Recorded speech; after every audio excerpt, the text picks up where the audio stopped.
জন্মছকে শনির যদি খারাপ অবস্থায় থাকে কিংবা যদি আপনার সাড়ে সাতির কুপ্রভাব থাকে, যদি কিংবা আমার ঢাইয়া থাকে, অষ্টক শনি কিংবা কণ্টক শনি, শনির এই উপচারটি করুন। যে কোনো একটি শনিবারও করতে পারেন, ভালো লাগলে প্রত্যেক শনিবারও করতে পারেন। এমন বৃক্ষ রোপণ করুন যার ছায়া উৎপন্ন হয়, পরিধি নিয়ে যার ছায়া উৎপন্ন হয়, এমন বৃক্ষ আপনার বাড়িতে হোক, বাড়িতে আশেপাশে হোক। কারণ ছায়া তো শনির স্ত্রী।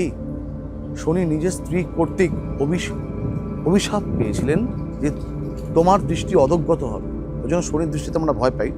তাই ছায়া দেবীকে সন্তুষ্ট করতে পারলে আপনার জীবনে কিন্তু শনির কুপ্রভাব কিন্তু অনেকাংশে কিন্তু কমবে। এই উপচার পালন করে দেখুন এবং গ্রহ সংস্কার শনির অবশ্যই করাবেন।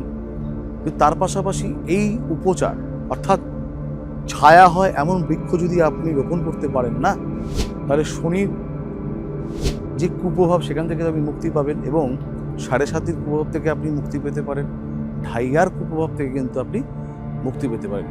প্রত্যেকে ভালো থাকবেন, বৃক্ষ রোপণ করুন যে বৃক্ষে ছায়া উৎপন্ন হয়।